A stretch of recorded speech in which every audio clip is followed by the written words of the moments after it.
आप सभी का मेरे चैनल इनर यू में सबका स्वागत है। आज नवरात्रि का दूसरा दिन। आज हम जो दुर्गा सप्तशती का पाठ करने वाले हैं, हम आज अध्याय 2 और अध्याय 3 करने वाले हैं। जिन्होंने भी कल इसको सुना, जिन्होंने भी कल से इसको सुनना स्टार्ट किया है, मैं आप लोगों से विनती करती हूँ कि प्लीज़ आप इसको पूरे नवरात्रि, पूरे 9 दिन में पूरा ये दुर्गा सप्तशती का पाठ ख़त्म करें। अगर आज आप पहली बार सुन रहे हैं तो आप मेरे चैनल पे जाके पहला अध्याय भी वहाँ से देखकर आप उसको कंप्लीट कर सकते हैं। दूसरा, सुनते हुए मैं आप लोगों से चाहती हूँ कि आप लोग माता रानी का जयकारा कमेंट बॉक्स में लगाएं। चलिए हम बिना टाइम वेस्ट करें हम इसको शुरू करते हैं। जय माता दी। दूसरा अध्याय, देवताओं के तेज से देवी का प्रादुर्भाव और महिषासुर की सेना का वध। विनियोग। ओम मध्यम चरित्र के विष्णु ऋषि महालक्ष्मी देवता उष्णिक छंद शाकंभरी शक्ति दुर्गा बीज वायु तत्व और यजुर्वेद स्वरूप है। श्री महालक्ष्मी की प्रसन्नता के लिए मध्यम चरित्र के पाठ में इसका विनियोग है। ध्यान। मैं कमल के आसन पर बैठी हुई प्रसन्न मुख वाली महिषासुर मर्दिनी भगवती महालक्ष्मी भजन करती हूँ, जो अपने हाथों में अक्षमाला, फरसा, गदा, बाण, वज्र, पद, धनुष, कुंडिका, दंड, शक्ति, खड्ग, ढाल, शंख, घंटा, मधुपात्र, शूल, पाश और चक्र धारण करती है। ऋषि कहते हैं, पूर्व काल में देवताओं और असुरों में पूरे 100 वर्षों तक घोर संग्राम हुआ था। उसमें असुरों का स्वामी महिषासुर था और देवताओं के नायक इंद्र थे। उस युद्ध में देवताओं की सेना महाबली असुरों से परास्त हो गई। संपूर्ण देवताओं को जीतकर महिषासुर इंद्र बन बैठा। तब पराजित देवता प्रजापति ब्रह्मा जी को आगे करके उस स्थान पर गए जहाँ भगवान शंकर और विष्णु विराजमान थे। देवताओं ने महिषासुर के पराक्रम तथा अपनी पराजय का यथावत वृतांत उन दोनों देवेश्वरों से विस्तार पूर्वक कह सुनाया। वे बोले, भगवान महिषासुर सूर्य, इंद्र, अग्नि, वायु, चंद्रमा, यम, वरुण तथा अन्य देवताओं के भी अधिकार छीनकर स्वयं ही सबका अधिष्ठाता बन बैठे हैं। उस दुरात्मा महिष ने समस्त देवताओं को स्वर्ग से निकाल दिया है। अब वे मनुष्य की भांति पृथ्वी पर विचरते हैं। दैत्यों की यह सारी करतूत हमने आप लोगों से कह सुनाई। अब हम आपकी ही शरण में आए हैं। उसके वध का कोई उपाय सोचिए। इस प्रकार देवताओं के वचन सुनकर भगवान विष्णु और शिव ने दैत्यों पर बड़ा क्रोध किया। उनकी भौहें तन गई और मुंह टेढ़ा हो गया। तब अत्यंत कोप में भरे हुए चक्रपाणी श्री विष्णु के मुख से एक महान तेज प्रकट हुआ। उसी प्रकार ब्रह्मा, शंकर तथा इंद्र आदि अन्य देवताओं के शरीर से भी बड़ा भारी तेज निकला। वह सब मिलकर एक हो गया। महान तेज का वह पुंज जाज्वल्यमान पर्वत सा जान पड़ा। देवताओं ने देखा, वहां उसकी ज्वालाएं संपूर्ण दिशाओं में व्याप्त हो रही थी। संपूर्ण देवताओं के शरीर से प्रकट हुए उस तेज की कहीं तुलना नहीं थी। एकत्रित होने पर वह एक नारी के रूप में परिणत हो गया और अपने प्रकाश से तीनों लोकों में व्याप्त जान पड़ा। भगवान शंकर का जो तेज था, उससे उस देवी का मुख प्रकट हुआ। यमराज के तेज से उसके सिर में बाल निकल आए। श्री विष्णु भगवान के तेज से उसकी भुजाएं उत्पन्न हुए। चंद्रमा के तेज दोनों स्तनों का और इंद्र के तेज से मध्य भाग यानी कटि प्रदेश का प्रादुर्भाव हुआ। वरुण के तेज से जंघा तथा पिंडली तथा पृथ्वी के तेज से नितंभाग प्रकट हुआ। ब्रह्मा के तेज से दोनों चरण और सूर्य के तेज से उनकी उंगलियां हुई। वसुओं के तेज से हाथों की उंगलियां और कुबेर के तेज से नासिका प्रकट हुई। उस देवी के दांत प्रजापति के तेज से और तीनों नेत्र अग्नि के तेज से प्रकट हुए थे। उसकी भौहें संध्या के और कान वायु के तेज से उत्पन्न हुए थे। इसी प्रकार अन्याय देवताओं के तेज से भी उस कल्याणमयी देवी का आविर्भाव हुआ। तदंतर समस्त देवताओं के तेज से प्रकट हुई देवी को देखकर महिषासुर के सताए हुए देवता बहुत प्रसन्न हुए। पिनाकधारी भगवान शंकर ने अपने शूल से एक शूल निकालकर उन्हें दिया। फिर भगवान विष्णु ने भी अपने चक्र से चक्र उत्पन्न करके भगवती को अर्पण किया। वरुण ने भी शंख भेंट किया। अग्नि ने उन्हें शक्ति दी और वायु ने धनुष तथा बाण से भरे हुए 2 तरकस प्रदान किए। सहस्त्र नेत्रों वाले देवराज इंद्र ने अपने वज्र से वज्र उत्पन्न करके दिया और ऐरावत हाथी से उतारकर एक घंटा भी प्रदान किया। यमराज ने कालदंड से दंड, वरुण ने पाश, प्रजापति ने स्फटिकाश की माला तथा ब्रह्मा जी ने कमंडलू भेंट किया। सूर्य ने देवी के समस्त रोमकूपों में अपनी किरणों का तेज भर दिया। काल ने उन्हें चमकती हुई ढाल और तलवार दी। क्षीर समुद्र ने उज्ज्वल हार तथा कभी जीर्ण न होने वाले 2 दिव्य वस्त्र भेंट किए।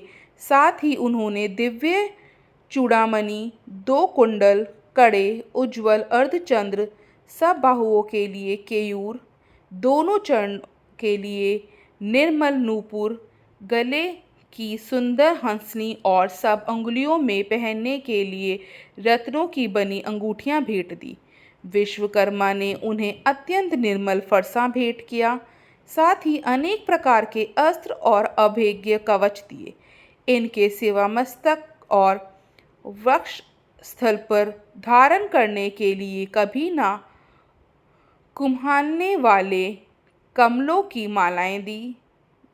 जल्दी ने उन्हें सुंदर कमल का फूल भेंट किया। हिमालय ने सवारी के लिए सिंह तथा भांति भांति के रत्न समर्पित किए।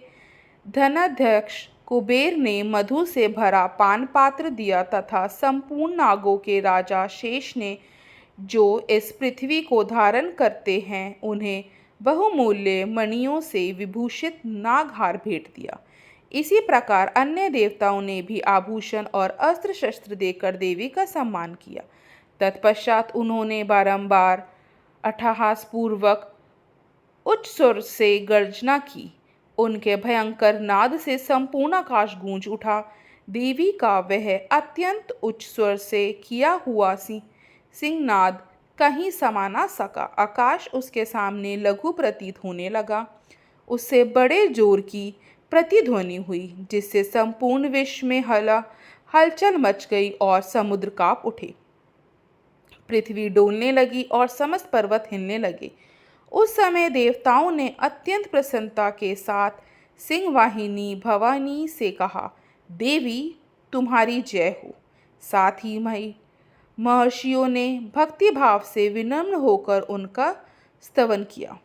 संपूर्ण त्रिलोकी को भोक्षग्रस्त देख दैत्यगण अपनी समस्त सेना को कवच आदि से सुसज्जित कर हाथों में हथियार ले सहसा उठकर खड़े हो गए। उस समय महिषासुर ने बड़े क्रोध में आकर कहा, यह क्या हो रहा है?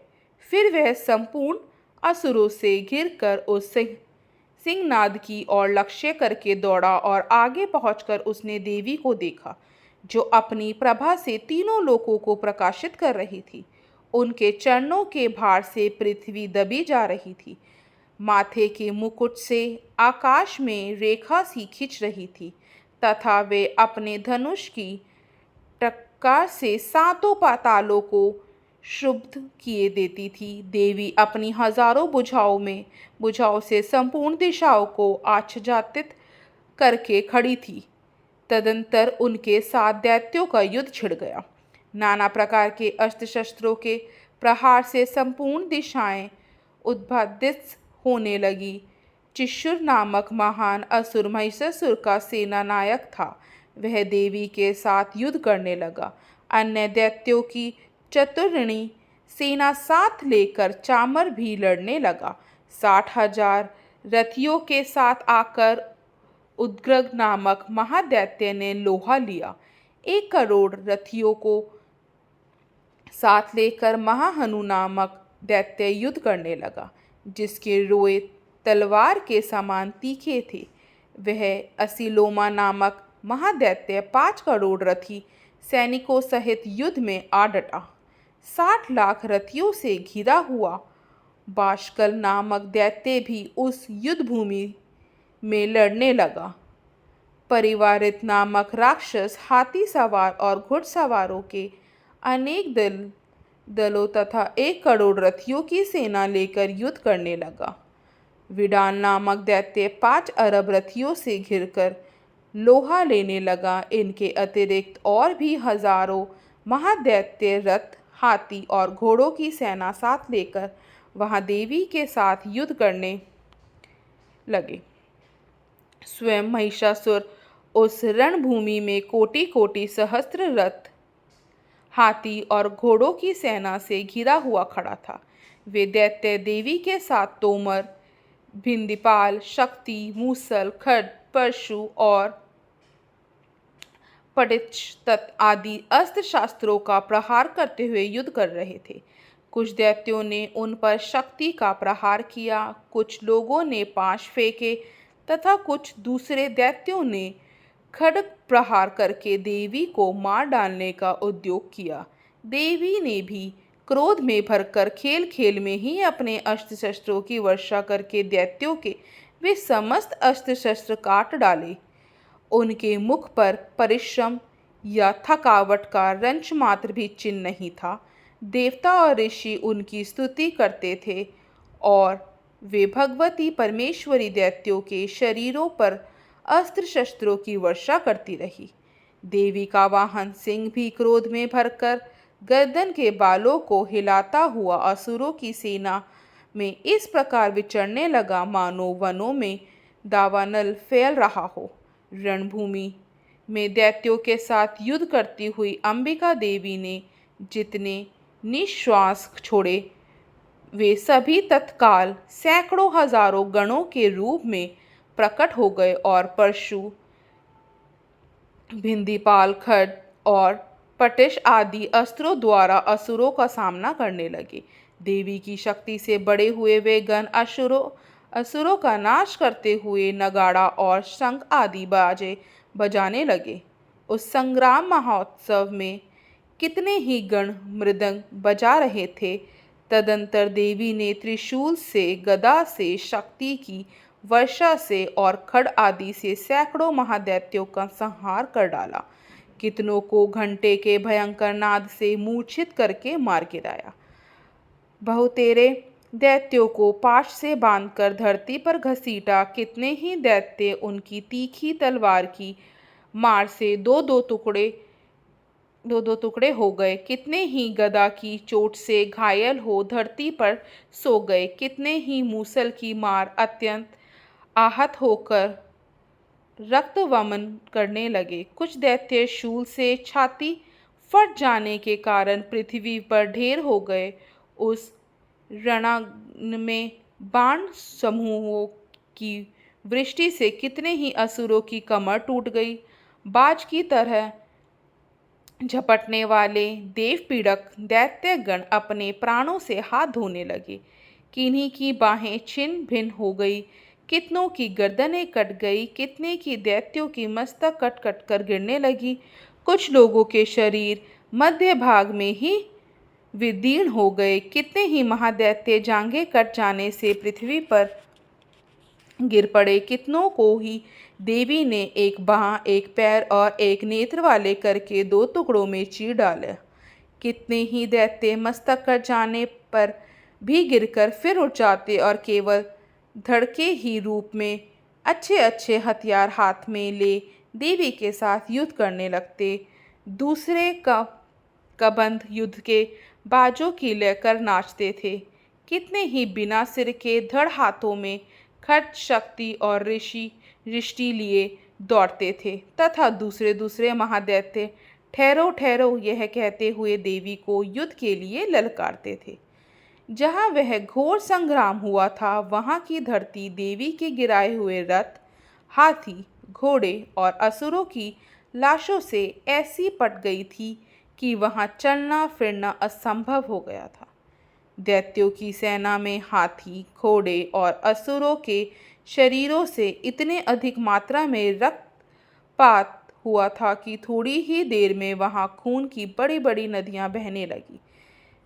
जगदम्बा ने असुरों की विशाल सेनाओं को क्षण भर में नष्ट कर दिया, ठीक उसी तरह जैसे तृण और ठाठ के भारी ढेर को आग कुछ ही क्षणों में भस्म कर देती है।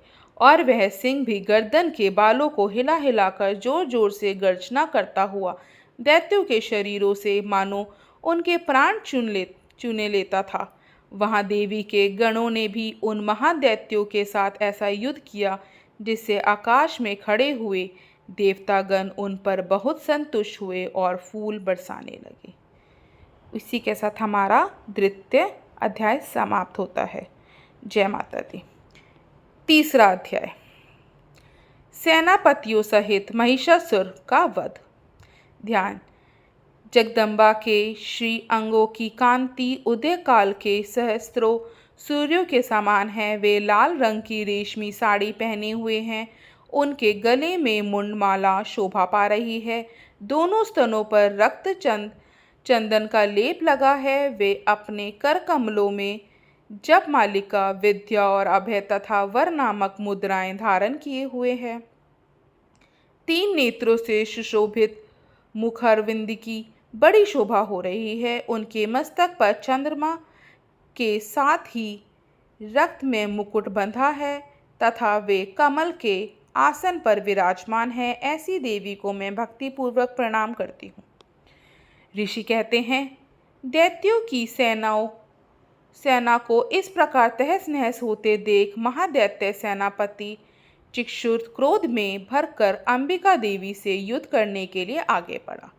वह असुर रणभूमि में देवी के ऊपर इस प्रकार बाणों की वर्षा करने लगा जैसे बादल मेरुगिरी के शिखर पर पानी की धार बरसा रहा हो।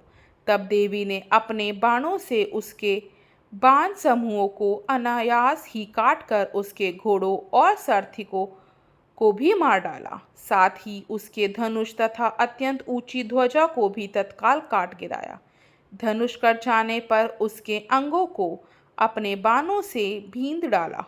धनुष, रथ, घोड़े और सारथी के नष्ट हो जाने पर वह असुर ढाल और तलवार लेकर देवी की ओर दौड़ा। उसने तीखी धार वाली तलवार से सिंह के मस्तक पर चोट करके देवी की भी बाएं भुजा में बड़े वेग से प्रहार किया। राजन, देवी की बाह पर पहुंचते ही वह तलवार टूट गई। फिर तो क्रोध से लाल आंखें करके उस राक्षस ने शूल हाथ में ले लिया और उसे उस महादैत्य ने भगवती भद्रकाली के ऊपर चलाया। वह शूल आकाश से गिरते हुए सूर्यमंडल की भांति अपने तेज से प्रज्वलित हो उठा।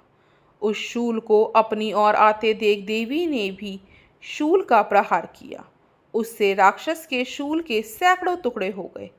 साथ ही महादैत्य चिक्षुर की भी धज्जियां उड़ गई। वह प्राणों से हाथ धो बैठा। महिषासुर के सेनापति उस महाप्रक्रमी चिक्षुर के मारे जाने पर देवताओं को पीड़ा देने वाला चामर हाथी पर चढ़कर आया। उसने भी देवी के ऊपर शक्ति का प्रहार किया, परंतु जगदम्बा ने उसे अपने हुंकार से ही आहत व निष्प्रभ करके तत्काल पृथ्वी पर गिरा दिया। शक्ति टूटकर गिरी हुई देख चामर को बड़ा क्रोध हुआ। अब उसने शूल चलाया, किंतु देवी ने उसे भी अपने बाणों द्वारा काट डाला। इतने में ही देवी का सिंह उछलकर हाथी के मस्तक पर चढ़ बैठा और उस दैत्य के साथ खूब जोर लगाकर बाहुयुद्ध करने लगा। वे दोनों लड़ते लड़ते हाथी से पृथ्वी पर आ गए और अत्यंत क्रोध में भरकर एक दूसरे पर बड़े भयंकर प्रहार करते हुए लड़ने लगे।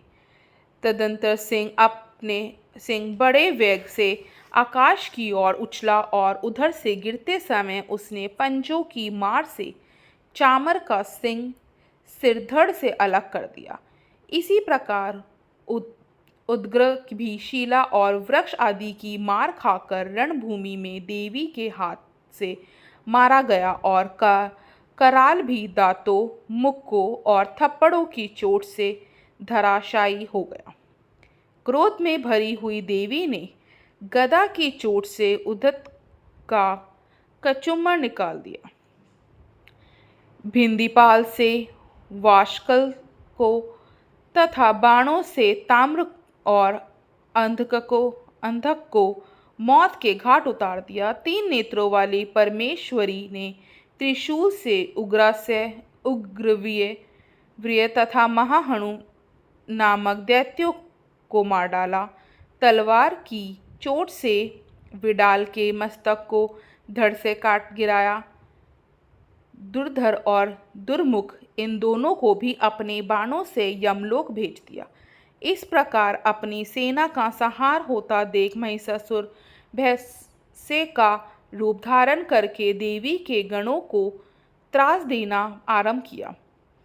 किन्हीं को थूथन से मारकर, किन्हीं के ऊपर खुरों का प्रहार करके, किन्हीं को पूंछ से चोट पहुंचाकर, कुछ को सींगों से विदीर्ण करके, कुछ गणों को वेग से, किन्हीं को सिंहनाद से, कुछ को चक्कर देकर और कितनों को निश्वास वायु के झोंक से धराशायी कर दिया। इस प्रकार गणों की सेना को गिराकर वह असुर महादेवी के सिंह को मारने के लिए झपटा। इससे जगदम्बा को बड़ा क्रोध हुआ।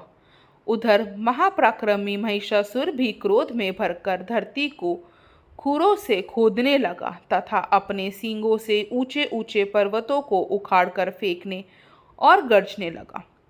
उसके वेग से चक्कर देने के कारण पृथ्वी क्षुब्ध होकर फटने लगी।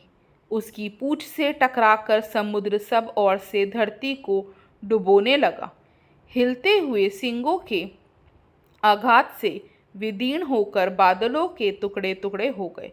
उसके श्वास की प्रचंड वायु के वेग से उड़े हुए सैकड़ों पर्वत आकाश से गिरने लगे। इस प्रकार क्रोध में भरे हुए उस महादैत्य को अपनी ओर आते देख चंडिका ने उसका वध करने के लिए महान क्रोध किया। उन्होंने पाश फेंककर उस महान असुर को बांध लिया। उस महासंग्राम में बंध जाने पर उसने भैंस का रूप त्याग दिया और तत्काल सिंह के रूप में वह प्रकट हो गया। उस अवस्था में जगदम्बा ज्यों की उसका मस्तक काटने के लिए उद्यत हुई, त्यों ही वह खड्गधारी पुरुष के रूप में दिखाई देने लगा।